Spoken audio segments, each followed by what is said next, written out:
Hello hi నాన్న, నేను మీ అన్నయ్య హిస్టరీ రఫీ సార్ని. ఉభయ తెలుగు రాష్ట్రాల్లో సివిల్స్ నుంచి గ్రూప్స్ వరకు ప్రిపరేషన్లో భాగంగా ఎంతో మందిని ఉద్యోగస్తులుగా తీర్చిదిద్దిన, ఆ ప్రయత్నంలో నిర్విరామం కృషి చేస్తున్నటువంటి top 1 faculty polity and public administration మన చైతన్య సార్ ఈరోజు మన ముందున్నారు.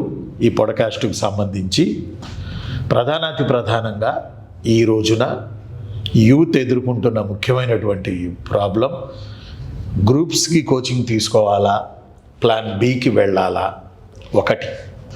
2, అసలు కోచింగ్ అవసరమా, కోచింగ్ లేకుండా జాబ్ సాధించలేమా, అలానే 3వది ఇప్పుడున్న పరిస్థితులలో ఎలా ప్రిపేర్ అయితే ఈ వచ్చే నోటిఫికేషన్లకి సంబంధించి జాబ్ మనం సాధించవచ్చు, మీకు ఎలా గైడెన్స్ కావాలి అనే విషయాలు నేను ఈరోజు సార్తో మాట్లాడి చర్చిస్తాను. First Chaitanya sir, hello sir. Main ఈ మధ్యలో జరుగుతుంది ఏంటంటే సార్, జాబులు కొట్టిన వాళ్ళు కోచింగ్ అవసరం లేదు అని ఒక 2%, 3% అంటున్నారు. మిగతా వాళ్ళు కోచింగ్ తీసుకున్నాం మేము, కోచింగ్ వల్లే మాకు జాబ్ వచ్చింది అంటున్నారు. అసలు కోచింగ్ వల్ల బెనిఫిట్ ఉందా లేదా?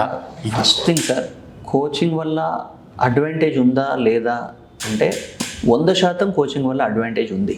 Okay, first point. ఓకే. ఇంకొక ఆస్పెక్ట్ ఏంటి, కోచింగ్ అవసరమా లేదా అన్నది ఇంకొక పాయింట్. మళ్ళీ ఓకే, కోచింగ్ అవసరమా లేదా అంటే కోచింగ్ ఎవరికి అవసరం, ఎవరికి అవసరం లేదు.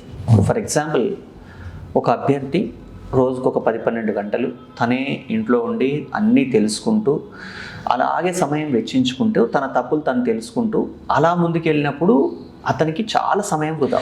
కోచింగ్ వల్ల ఉన్న అడ్వాంటేజ్ ఏంటంటే ఏం చదవచ్చు, ఏం చదవకూడదో ఫస్ట్ తెలుస్తుంది, చదవకూడని విషయాలు ఏంటో తెలుస్తాయి.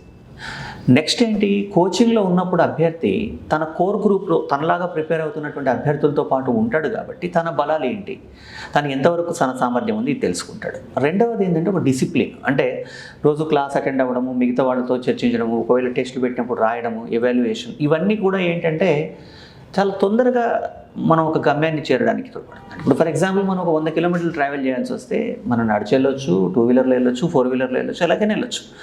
సార్ నేను నడిచి వెళ్తాను, బాగా వాతావరణాన్ని ఎంజాయ్ చేస్తానంటే చేయొచ్చు, దాంట్లో తప్పేం లేదు. కాకపోతే ఒక 2 రోజులు 3 రోజులు పడుతుంది. అలా లేదు సార్, నేను మంచిగా సరేలేండి ఎంజాయ్ చేయడానికి వేరే సపరేట్ టైం పెట్టుకుందాము, నేను మామూలుగా కార్లో వెళ్తానంటే ఒక 2 అవర్స్లో వెళ్ళిపోవచ్చు. అంటే 2 అవర్స్లో గమ్యాన్ని చేరాలా, 3 రోజుల్లో గమ్యాన్ని చేరాలా అన్నది అభ్యర్థుల నిర్ణయం.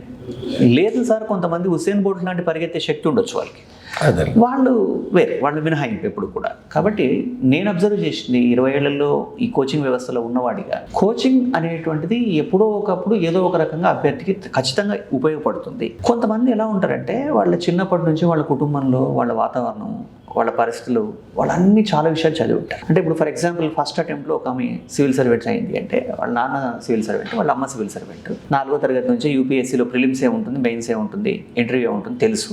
వాళ్ళకి రావడం, వాళ్ళకి సర్వీస్ రావడం అది పెద్ద విషయం కాదు. ఎక్కడో గవర్నమెంట్ స్కూల్లో చదువుకొని అక్కడ నుంచి వచ్చిన వాడికి సర్వీస్ రావడం గొప్ప. కాబట్టి ఒక సగటు అభ్యర్థి కోచింగ్ ఎప్పుడు కూడా 100% ఏదో ఒక రకమైనటువంటి వాల్యూని యాడ్ చేస్తుంది. అలాగే నేను కోచింగ్ తీసుకోకపోతే మీకు ఉద్యోగాలు రావని నేను చెప్పను.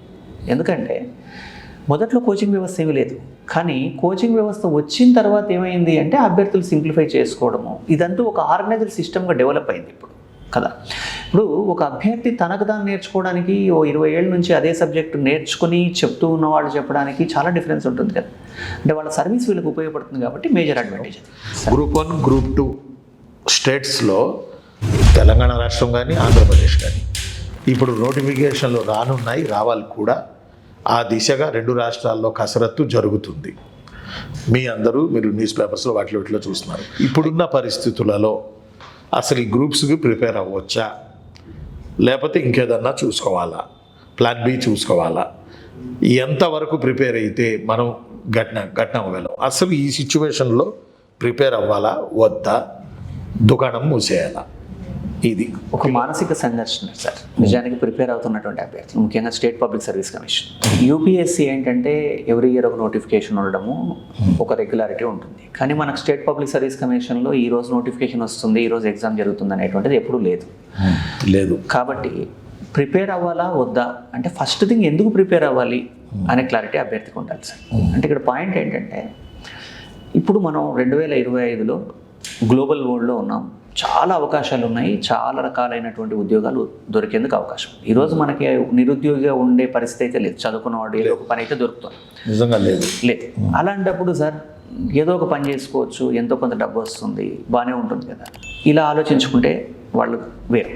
కానీ ఒక వాస్తవం ఏంటంటే ఇప్పుడు మీరు ఏదో ఒక పని చేస్తున్నప్పుడు మీ పని వల్ల మీకు డబ్బులు రావడం, అది మీ జీవితం బాగుండడం, దాంతోపాటుగా మీరు కూడా సొసైటీకి కొంచెం వాల్యూ అడిషన్ చేస్తే, అంటే ఇప్పుడు ఫర్ ఎగ్జాంపుల్ ఒక పర్సన్ సాఫ్ట్వేర్ ఇంజనీర్ అయ్యాడు. నేను ఏ ఉద్యోగము ఏ వృత్తి తక్కువ ఎక్కువ అని చెప్పట్లేదు. సాఫ్ట్వేర్ ఉద్యోగం చేస్తున్నారు, మీకు నెలకు ఒక జీతం వస్తుంది, మీరు కంఫర్టబుల్ లైఫ్ వీకెండ్ ఎంజాయ్ చేస్తున్నారు, బాగున్నారు, ఇది ఒక రకం. అలా కాకుండా సార్ నేను కొంచెం కష్టపడి ఒక ఎంఆర్ఓ అయ్యాను లేదా ఒక ఆర్టీఓ అయ్యానంటే మీరు పెట్టే ఒక సంతకం ఒక పూట ఒకళ్ళకి భోజనం పెడుతుంది ప్రతిరోజు. అంతేగా. మీరు పెట్టే ఒక సంతకం ఒక వ్యక్తి యొక్క భూ సమస్యలు పరిష్కరిస్తుంది, లేదా మీరు పెట్టే ఒక సంతకం ఒక జీవితాన్ని మారుస్తుంది.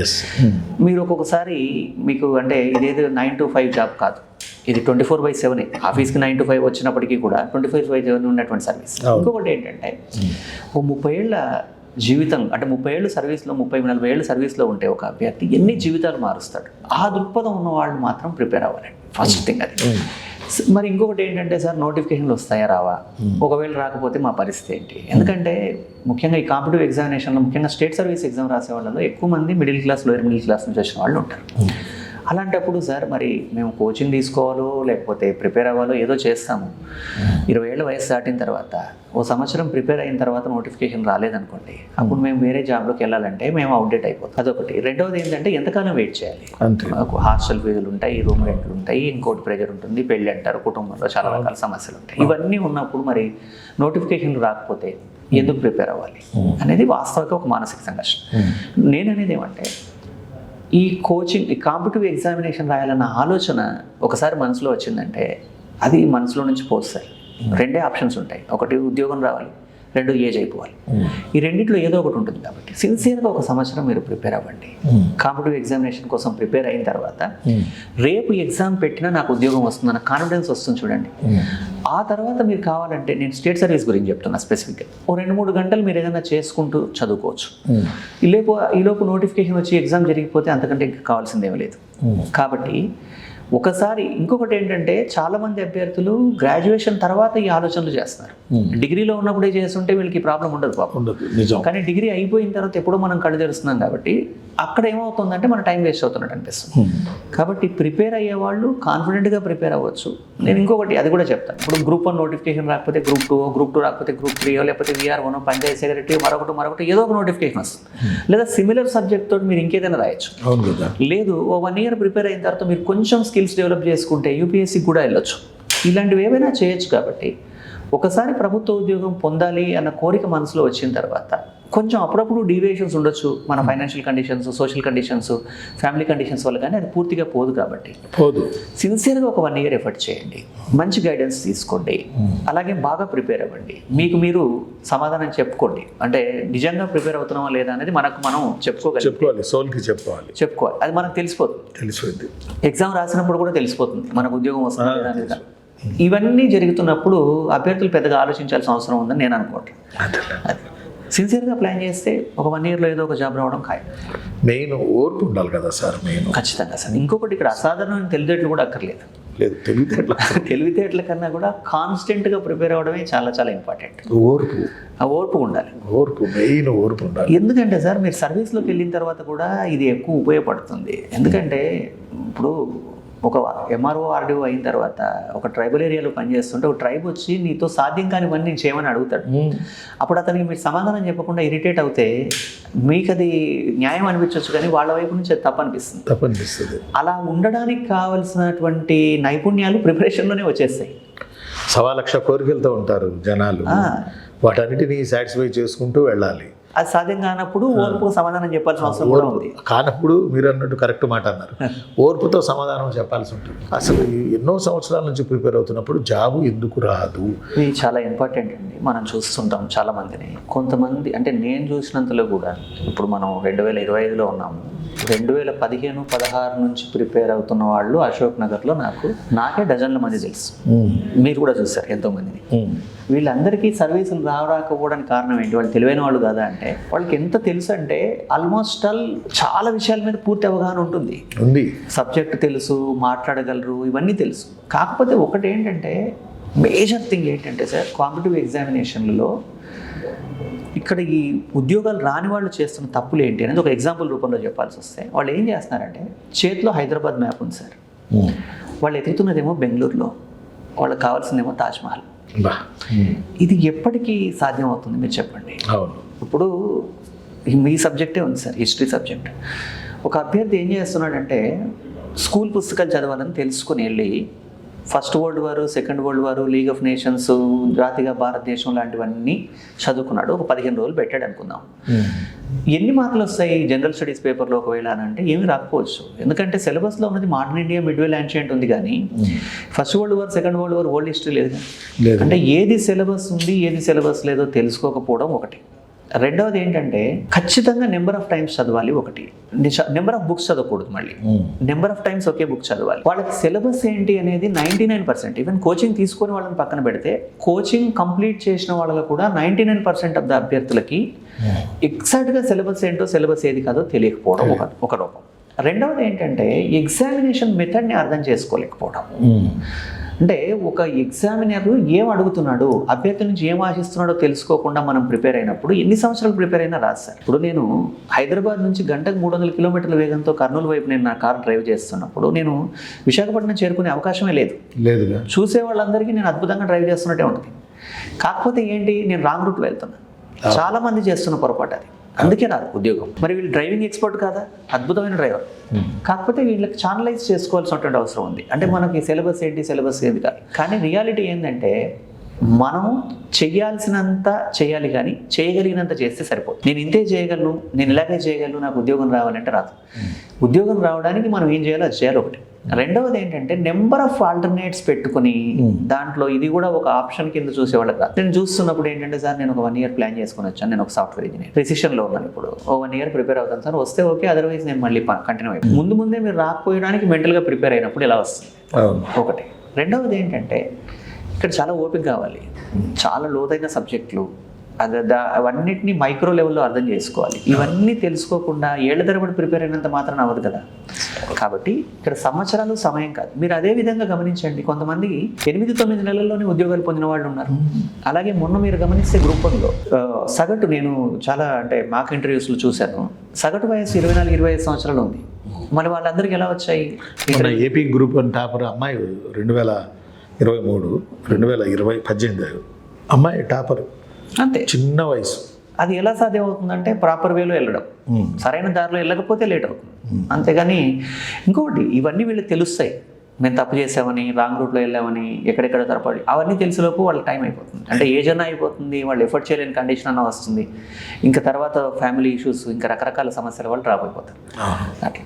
కాబట్టి వే కరెక్ట్గా ఎంచుకోవాలి, అది చాలా ఇంపార్టెంట్. ఎందుకు ఉద్యోగాలు రావట్లేదు, ఇన్నేళ్ళు ప్రిపేర్ అయినా అన్నదానికి నాకు తెలిసి మీ అందరికీ సరైన సమాధానం సార్ ఇప్పుడు చెప్పారు. 2016 అనుకుంటా, ఒక అభ్యర్థి మన దగ్గరకు వచ్చాడు. అతను కూలీ పని తాపీ పని చేసుకున్నాడు. వచ్చి, నేను ఒక ఉద్యోగం కోసం ప్రిపేర్ అవుతున్నాను సార్, నాకు ఫీజు కట్టేందుకు డబ్బులు లేవు, కాబట్టి నాకు మీరు కోచింగ్లో అలో చేస్తే నేను జాబ్ వచ్చిన తర్వాత మీ డబ్బులు ఇస్తాను. అంటే నాకు అనిపించింది అప్పుడు మనం మాట్లాడిన తర్వాత, అబ్బాయికి రెండో పూట భోజనానికి కూడా లేదు సార్. నిజమంట. అంటే ఒకవేళ కరెంట్ స్టవ్ పెట్టుకునేవాళ్ళు, ఎలక్ట్రిసిటీ సప్లై లేకపోతే, కరెంట్ పోతే హోటల్లో భోజనం చేయడానికి 50 రూపాయలు లేనివాడు ఈరోజు ఉద్యోగంలో ఉన్నాడు. వాళ్ళు 10,000 కాదు, 10 లక్షలు కాదు, 1,000 రూపాయలు కూడా ఇవ్వలేని పరిస్థితి. అంటే తర్వాత ఎప్పుడు వచ్చి, సార్ నాకు ఉద్యోగం వచ్చింది అని చెప్పినప్పుడు నా కళ్ళలో నీళ్ళు వచ్చాయి. ఆ సీన్ ఇప్పటికి కూడా గుర్తొస్తుంటుంది. ఎందుకంటే ఇలాంటి వాళ్ళకే కదా జాబ్ రావాలి. కాబట్టి వాళ్ళ మదర్ కూడా ఇల్లు తిరిగి వంట, అట్లు తోవడం, అది భగవాన్లు తవ్వడం, ఇవి చేసేదట పాపం. నిజంగా నాకు అనిపించింది, అతని నిజాయితీ అతనికి జాబ్ తెచ్చిపెట్టింది అనిపించింది నాకు.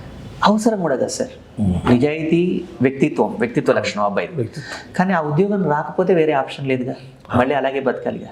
ఇలాంటి వాళ్ళని మనకు ఎక్స్పీరియన్స్లో వచ్చిన వాళ్ళు ఒకరిద్దరు మనకు వాళ్ళ పర్సనల్ లైఫ్ చెప్పుకుంటే మనకు తెలుస్తుంది. కానీ ఎంతమందికో ఇలాంటి జీవితాలే ఉంటాయిగా. ఒకప్పుడు మన జీవితాలు కూడా ఇలాగే ఉండేవిగా. అవునుగా, అలాంటివన్నీ సహజం కదా. మేము కూడా టాటా బిర్లాలం కాదు కదా ఇక్కడ. అంటే ఇదేది కూడా అబ్నార్మల్ కాదు. ఒక పని చేయడం అవమానం కాదు. అదే ఇప్పుడు మన క్లాసుల్లో ఉన్న వాళ్ళు చాలా మంది ఇప్పుడు జొమాటోలో పనిచేస్తూ క్లాస్ అటెండ్ అవుతున్న పిల్లలు, చిన్న ఉద్యోగాలు, మన సక్సెస్ మన దగ్గర కాకపోయినా తర్వాత వాళ్ళ సక్సెస్ స్టోరీలన్న పేపర్లో చదువుతారు.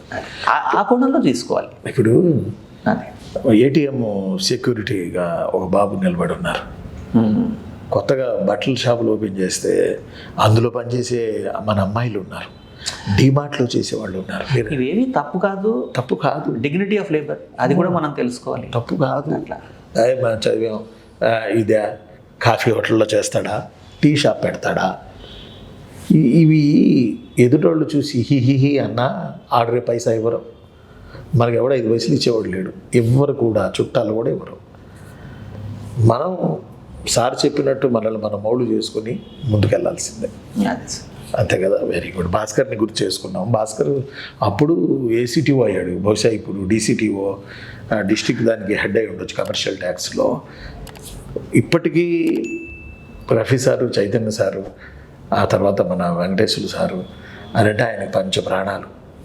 అప్పుడు ఎప్పుడో నెలకు ఒకసారి చేస్తాడు, ఇప్పటికీ చేస్తూనే ఉంటాడు. మన గురించి చెప్తాడు పిల్లలకి, ఇట్లా వెళ్ళండి, వీళ్ళు న్యాయం చేస్తారు మీకు అశోక్ నగర్లో, ఇప్పటికీ చెప్తాడు ఆయన. మరి ఇప్పుడు ఏ ప్రాంతం, వరంగల్ ఏరియాలోనే ఎక్కడో ఉన్నాడు ఆయన భాస్కర్. కొంతమంది రోజంతా చదువుతారు, అబ్బో చదువుతానే ఉంటారు, పుస్తకాల పురుగు అని అంటారు.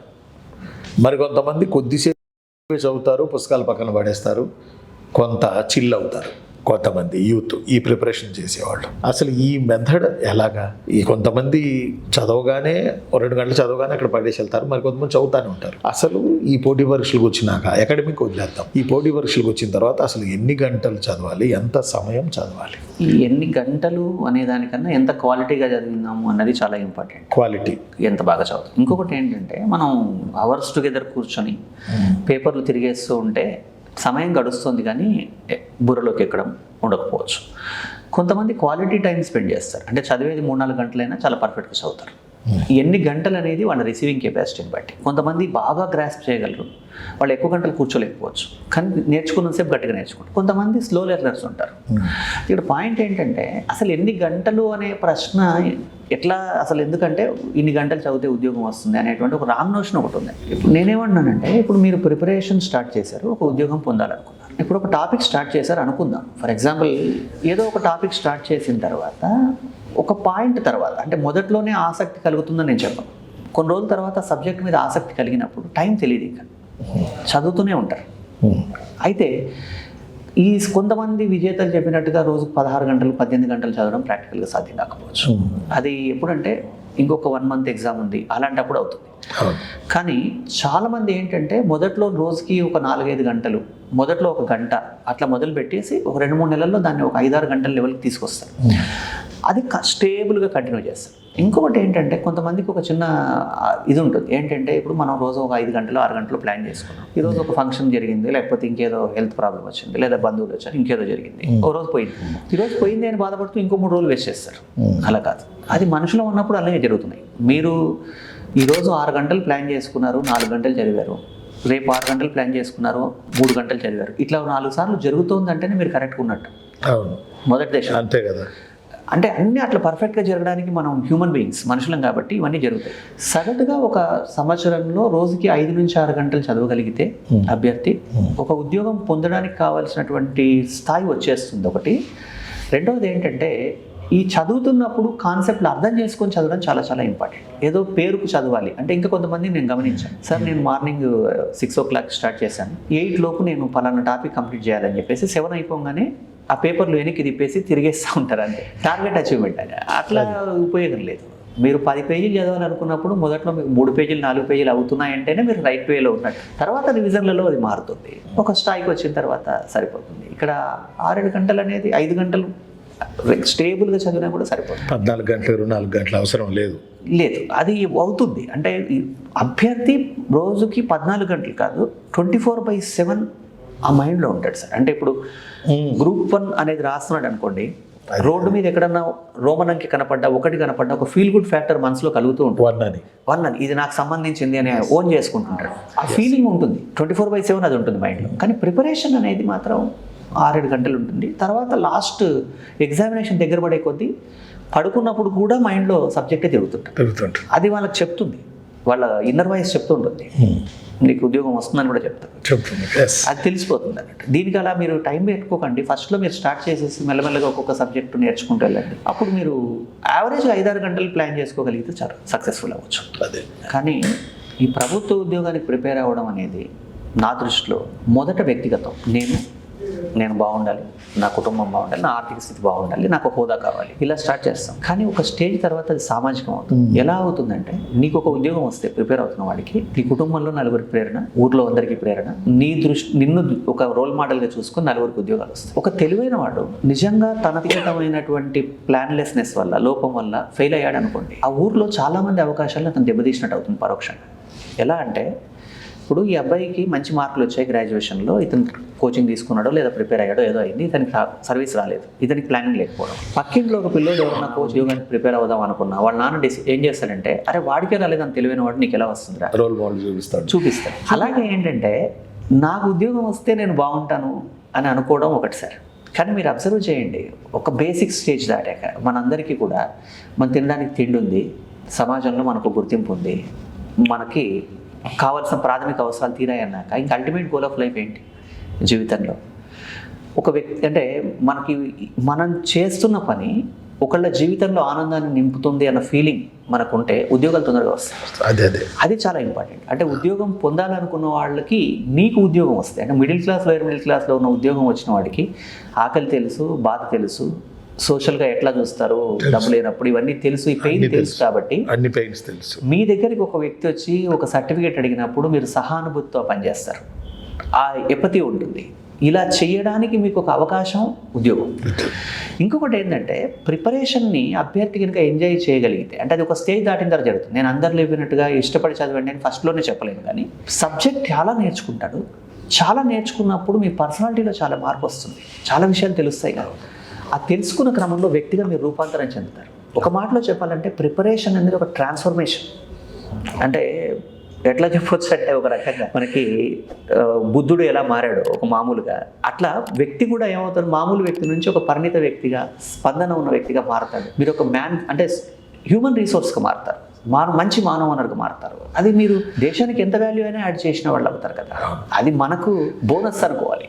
అలా అనుకుంటే చాలా చకచకా ఉద్యోగాలు వస్తాయి. నేను అలాంటి వాళ్ళని చాలామందిని చూశాను. అలా అనుకున్న వాళ్ళకి తొందరగా ఉద్యోగాలు వచ్చాయి. అదే హోప్ ఉండాలి, దాని మీద ఒక ప్యాషన్ ఉండాలి సార్. ఇప్పుడు రాజీవ్ గాంధీకి పైలట్ అవ్వాల్సిన అవసరం లేదు, కానీ ఆయన ప్యాషన్ ఉంది.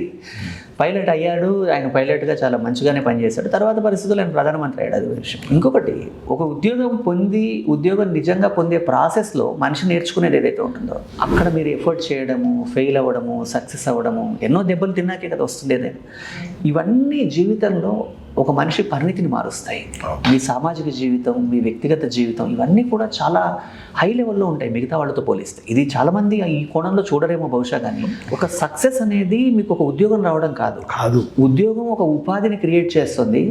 దానివల్ల మీరు మనిషిగా రూపాంతరం చెందుతారు. మీ తర్వాత జనరేషన్లు, మీ చుట్టూ ఉన్న సమాజం, మీరు ఒక పాజిటివ్ ఎనర్జీని ఎస్టాబ్లిష్ చేస్తారు. ఇలా అనుకోగలిగితే చాలా బాగుంటుంది నాకు తెలిసి. అప్పుడు ఆ ఊరు ఆ మండలంలో ఉన్న ప్రిపేర్ అయ్యే వాళ్ళలో సింహభాగం ఉద్యోగాలు కొడతారు, అంతే. రెండోది కూడా మీరు అన్నారు, తను జాబ్ సాధించకపోతే ఊళ్ళో చాలామందికి వేరే రకంగా రోల్ మోడల్ అవుతాడు అని.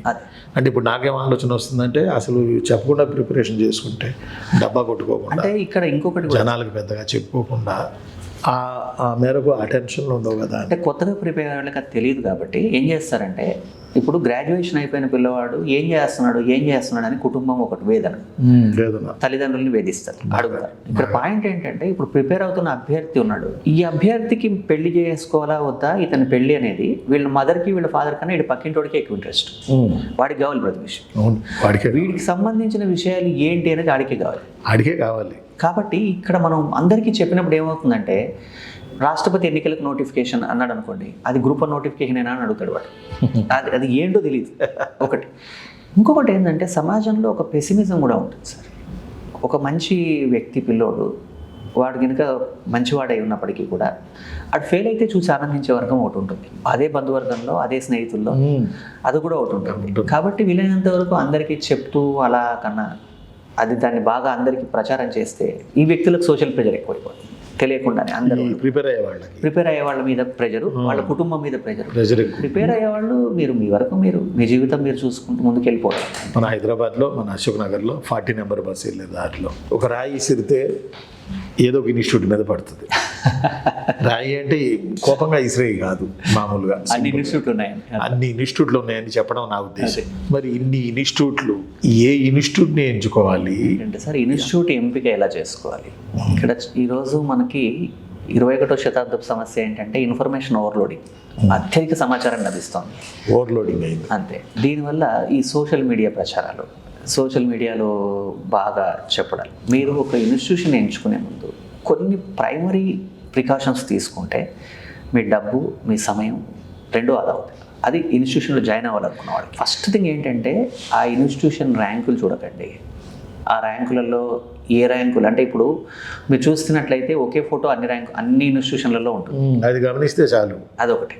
మీరు ఎవరిని అడగాలంటే ఒక కోచింగ్ సెంటర్లో మీరు ఏది, ఫర్ ఎగ్జాంపుల్ మీరు సివిల్స్ తీసుకోవాలనుకున్నారు, లేదా గ్రూప్ 1 లేదా గ్రూప్ 2 ఏదైనా సరే కోచింగ్ తీసుకోవాలనుకున్నప్పుడు 4 ఇన్స్టిట్యూషన్లకు వెళ్ళి ఆ ఇన్స్టిట్యూషన్లో కోచింగ్ తీసుకుంటున్న అభ్యర్థి ఉంటాడు కదా, అతన్ని అడగాలి ఎలా చెప్తున్నారు, ఏం చెప్తున్నారు. అది నిజమైన సోర్స్. నేను అద్భుతంగా చెప్తున్నానని నేను చెప్పుకుంటే అది కుదరదు. విన్నవాళ్ళు చెప్పాలి, వాళ్ళు ఫస్ట్ సోర్స్, వాళ్ళని అడగాలి. రెండవది ఏంటంటే దీంతో పాటుగా ఇక్కడ కొంతమంది ఎంటర్టైన్మెంట్, మెస్మరిజం చేయడం లాంటివి కూడా కొన్ని ఉండొచ్చు. కాబట్టి ఓ 4 అడిగి తెలుసుకొని కంటెంట్ చెప్తున్నారా లేదా, ఇది ఎంత ఉన్నా కూడా ఒక నిజాయితీ, ఒక రియాలిటీ అనేది బయటపడిపోతుంది. కాబట్టి మీరు అక్కడ కోచింగ్ తీసుకున్నటువంటి అభ్యర్థిని అడిగి వాళ్ళు 4 అడిగినప్పుడు 4 ఓకే అని చెప్తే మీరు ఆ ఇన్స్టిట్యూట్ని ఎంపిక చేసుకోవడం మంచి పద్ధతి. ఈ ఫ్యాకల్టీ మెథడ్స్లో పిల్లలు ఆశించిన రూట్లోకి వెళ్ళి మనం అనుసరించాల్సిన మార్గాలు ఏంటి అనేది ఇంకో ప్రశ్న. ఫ్యాకల్టీ మెథడ్ అనేది ప్రతిరోజు అంటే ఇక్కడ విషయం ఏంటంటే సార్, ఫ్యాకల్టీ అనే ఒక వ్యక్తి ఫ్యాకల్టీ అవ్వడానికి రకరకాల కారణాలు ఉంటాయి. ఇప్పుడు ఫర్ ఎగ్జాంపుల్ మన ఎగ్జాంపుల్ తీసుకుంటే మన ఇంటర్మీడియట్, మన గ్రాడ్యుయేషన్, మన పోస్ట్ గ్రాడ్యుయేషన్, రీసెర్చ్, ఇదంతా ఏ సబ్జెక్ట్లో ఉన్నామో అదే సబ్జెక్ట్లో ఉన్నాం, 27 నుంచి అదే సబ్జెక్ట్ చెప్తున్నాం. ప్రిపేర్ అయిపోయి ఉద్యోగాలు వాళ్ళకి సరిగా రానప్పుడు, లేకపోతే సర్వీస్ రానప్పుడు వాళ్ళు ఫ్యాకల్టీగా మారుతారు. మారిన వాళ్ళు కూడా ఆప్షనల్ సబ్జెక్టు చాలా తరువుగా చదివి ఉండి మంచి ఫ్యాకల్టీలు అయ్యేవాళ్ళు కొంతమంది. కేవలం ఫ్యాకల్టీగా ఉంటూ కొంత డబ్బు సంపాదించుకుంటూ వేరే వ్యాపకం పెట్టుకునే వాళ్ళు కొంత. అలా కాకుండా ప్రొఫెషనల్ టీచర్ అంటారు చూడండి. అంటే ఇప్పుడు ఫర్ ఎగ్జాంపుల్ ఈసారి పలానా సబ్జెక్ట్ చెప్తాడు అన్నప్పుడు ఆయన కొన్ని 100 సార్లు చెప్తాను. ఈ రోజుకి నేను చెప్తున్నాను, నేను ప్రతిసారి ఒక బ్యాచ్ చెప్పినప్పుడు కనీసం ఒక పాయింట్ అన్నా నేను పిల్లల నుంచి ఖచ్చితంగా నేర్చుకుప్పుడు మనం ఆలోచించినట్టే అందరూ ఆలోచించాలని లేదు. ఇప్పుడు మనమే నేర్చుకున్నప్పుడు వాళ్ళు ఎంత నేర్చుకోవాలి? వాళ్ళు నేర్చుకోవడం అది 100% జరుగుతుంది సార్. అంటే ఇప్పుడు ఎందుకంటే ఇప్పుడు చూడండి, నేను ఒక 20,000 గంటలు చదివి ఉండొచ్చు, 10,000 గంటలు చెప్పి ఉండొచ్చు అన్నప్పుడు ఒక వ్యక్తి ఎన్ని కోణాలు చూసి ఉంటాడు. అలాంటప్పుడు ఈ వ్యక్తి నుంచి నేర్చుకోవడం ఎప్పుడు అభ్యర్థిలో జరుగుతుంది. కాకపోతే ఏం జరుగుతుంది ఇక్కడ అంటే ఎవరు ఫ్యాకల్టీ, ఎవరు ఏంటి, వాళ్ళకు ఉన్నటువంటి అర్హత ఏంటి, అది మనం చూసుకోవాలి. మంచి ఫ్యాకల్టీలు ఎవరు అనేది మీకు తెలుసు, అభ్యర్థులకు తెలుసు. సింపుల్గా చెప్పాలంటే నా దృష్టిలో ఒక పేరు చెప్తే వాళ్ళు ఎవరో మార్కెట్లో ఖచ్చితంగా మంచి ఫ్యాకల్టీ అవునా కాదో తెలిసిపోతుంది ప్రతి ఒక్కళ్ళ గురించి. కాబట్టి ఎవరైతే ఆ సబ్జెక్ట్ని ప్యాషన్తో నేర్చుకున్నారో వాళ్ళు ఫ్యాకల్టీలుగా అయినప్పుడు, లేదా వాళ్ళ ఆప్షన్కి బాగా ప్రిపేర్ అయ్యి వాళ్ళు సబ్జెక్ట్ చెప్తున్నప్పుడు అలాంటి ఫ్యాకల్టీ నుంచి వచ్చే అవుట్పుట్ కానీ అంటే వాళ్ళు చెప్పే మెథడ్ కానీ చాలా బాగుంటుంది. అది అభ్యర్థులకు చాలా అడ్వాంటేజ్ అవుతుంది. ఖచ్చితంగా సమయం ఆదా అవుతుంది, చాలా ఎక్కువ నేర్చుకుంటారు. అది మెయిన్ ఫ్యాకల్టీలో కలిసి ఉండాలి. ఇప్పుడు ఎట్టా ఉన్నారంటే పిల్లలు, చైతన్య సార్ మొత్తం సార్ చెప్పే రావాలి. అది ఒక రకమైనటువంటి ప్రాథమిక దేశం బహుశా. అంటే సార్ ఏం చేస్తే ఇప్పుడు సత్యం అంటే ఏంటో చెప్పేవాడు గురువు కాదు, నీ సత్యం నువ్వు తెలుసుకో అంటాడు. నాకు సత్యం అనిపించింది నీకు సత్యం అనిపించాలి అవసరం లేదు. అంతేగా. కాబట్టి టీచర్ ఏం చేస్తాడంటే, ఇప్పుడు రమకాంత్ అశ్రేకర్ అనే వ్యక్తి గైడ్, అంతేగాని ఆయన సచిన్ టెండూల్కర్ అవలేడు. అదే ఇక్కడ ఫ్యాకల్టీ ఎప్పుడు గైడ్ చేస్తాడు, ఒక వెన్నంటి ఉండి దారి చూపించేవాడే అవుతాడే తప్ప అతనే ఏమీ చేయలేడు. ప్రయత్నించి విషయం తెలుసుకోవాలి. ఇంకొకటి సార్, మరి ఇంత వీళ్ళు కొంతమంది గురించి చెప్తుంటారు, వీళ్ళు ఫ్యాకల్టీలు అయినారు, మరి వీళ్ళు ఎందుకు సర్వీసులు రాలేదు, లేకపోతే రకరకాల కారణాలు ఉంటాయి సార్ దీనికి. ఒకటి ఏంటంటే ఆ సబ్జెక్ట్ ఒక్కటే ఆయనకు చాలా బాగా తెలిసి ఉండొచ్చు, అంతే రావాలని లేదు. రెండవది ఏంటంటే ఆయన లైఫ్ స్టైల్. ఇప్పుడు ఫర్ ఎగ్జాంపుల్ 9 to 5 రోజుకు 4-5 గంటలు క్లాస్ చెప్పేసి నా పర్సనల్ లైఫ్ని నేను నా ఇష్టం వచ్చినట్టుగా చదువుకోవడానికో మరో దానికో పెట్టుకోవాలనుకున్నవాడు గవర్నమెంట్ ఉద్యోగం చేయడు. మన గ్రూప్ 1 ప్రిపేర్ అవుతున్న వాళ్ళు, గ్రూప్ 2 కూడా ప్రిపేర్ అవుతున్న వాళ్ళు, అదేంటంటే ఎగ్జామ్స్లో సివిల్ సర్వీస్ నుంచి గ్రూప్స్ వరకు వస్తున్నటువంటి క్వశ్చన్స్లో వస్తున్న ట్రెండ్స్, న్యూ ట్రెండ్స్ అనుకోండి, ఇంకోటి అసలు అవి ఎలా ఉన్నాయి, మీరు సార్ చెప్పేదానికి అనుగుణంగా ప్రిపేర్ అవుతున్నారా లేదా, మీ ఓన్ ప్రిపరేషన్లో ఇవి ఏమైనా గమనించారా లేదా? ఇది నిరంతర ప్రక్రియ సార్. మొదట్లో అంటే ఫ్యాకల్టీగా స్టార్ట్ అయిన రోజుల్లో యూపీఎస్సీ ప్రశ్న పత్రాలు చూసి, పాత ప్రశ్న పత్రాలన్నీ చూసుకొని ఒక క్లాస్ చెప్పేసి నాకు నేనేమనుకునేవాడిని అంటే, ఓ 15 ఏళ్ళ క్రితం నేను అద్భుతంగా చెప్పాను, కంటెంట్ ఇంకా బహుశా ఎవరూ చెప్పలేరేమో అన్నంత ఫీల్ అయ్యేవాడిని. 2-3 ఏళ్ళకి అరే మనం ఇంతే చెప్పామే అనిపించేది. అంటే కొంతమంది నేను చూసి నేర్చుకున్నాను, అంటే ఈ ఫీల్డ్లో ఉన్నవాళ్ళు, మా కంటే ఉన్నవాళ్ళు, వాళ్ళ వే ఆఫ్ కమ్యూనికేషన్, వాళ్ళ పుస్తకాలు అలాంటివి. ఇప్పుడు ఫస్ట్ కాన్స్టిట్యూషన్ అమెండ్మెంట్ అనే దాని మీద నేను ఒక 2 నిమిషాలు మాట్లాడి అందరూ ఒక పాయింట్ చెప్తారు, నేను 4 పాయింట్లు చెప్తాను అనుకున్నప్పుడు దాని మీద ఒక ఆయన పుస్తకం రాశాడు ఆ ఒక పాయింట్ మీదే అని తెలిసినప్పుడు సిగ్గుపడతాం. అంతేగా మరి. అరే మనకు తెలిసింది ఎంత అని.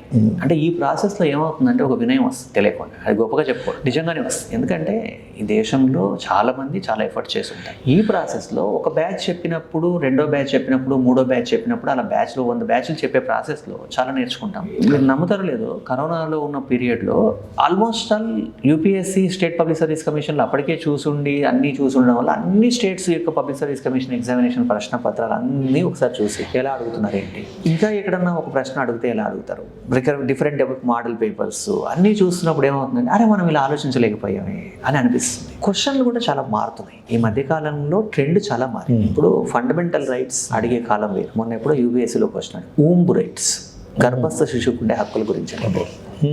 ఇంకా ఈ డైనమిజం మారుతున్నప్పుడు ఎంతవరకు వెళ్ళాలి మనం, ప్రతిదాన్ని 360 డిగ్రీలో చూడడం ఒకటి. దీనికోసం అని ఫ్యాకల్టీ వ్యక్తి తను ప్రిపరేషన్ అనే కాదు, ఇప్పుడు మనం ఎలా రోజు బ్రష్ చేసుకోవడము, లేకపోతే నిద్రపోవడము, భోజనం చేయడం ఎలా జరుగుతుందో, సబ్జెక్ట్ చెప్పేవాళ్ళు ఆటోమేటిక్గా ఈరోజు డిఫరెంట్ న్యూస్ పేపర్స్లో ఏమొచ్చింది కంటెంట్, ఏ టాపిక్కి ఏది యాడ్ అవుతుంది తెలియకుండానే అప్డేట్ చేస్తాను. నేనైతే అలా చేస్తాను, ఓ 2 గంటలు పెట్టుకొని. ఇంకోటి, రోజులో 10 గంటలు, 12 గంటలు, 8 గంటలు క్లాస్ చెప్పినా కూడా ఇవన్నీ చేయలేము మనం. చేయలేము. 4-5 గంటలు క్లాస్ చెప్పి 2 గంటలు అంటే మీకు తెలుసు కదా సార్, ఇప్పుడు మనకి అందరికీ తెలుసు యూనివర్సిటీ ప్రొఫెసర్లకి, కాలేజీ లెక్చరర్లకి వీళ్ళందరికీ తక్కువ క్లాసులు ఉంటాయి. ఇప్పుడు ఒక లెక్చరర్, డిగ్రీ కాలేజ్ లెక్చరర్ అయినా, ఇంటర్మీడియట్ కాలేజ్ లెక్చరర్ అయినా 3-4 క్లాసుల కన్నా ఎక్కువ ఉండవు, కానీ వాళ్ళకి మంచి జీతాలు ఉంటాయి. రీసెర్చ్ చేయమని అసలు పర్పస్ ఏంటి, హ్యూమన్ క్యాపిటల్, మానవ వనరులను అభివృద్ధి చేయాలి. వాళ్ళకే అంత ఉన్నప్పుడు కోచింగ్ సెక్టర్లో ఉన్న వాళ్ళకి ఇంకెక్కువ రెస్పాన్సిబిలిటీ కదా. అవును కదా. కాబట్టి జీవితం కదా అక్కడ మనం చెప్పేది ఒక వాళ్ళ జీవితాన్ని ఇప్పుడు డయాస్ మీద నిలబడి ఒక చిన్న పాయింట్ రాంగ్ చెప్తే అది ఒక మనసులో ముద్రించబడి ఒక ప్రశ్నకు తప్పు సమాధానం అవుతుంది. కాబట్టి చాలా బాధ్యతగా చెప్పాలి. ఇంకా చెప్పాలంటే భయంతో చెప్పాలి.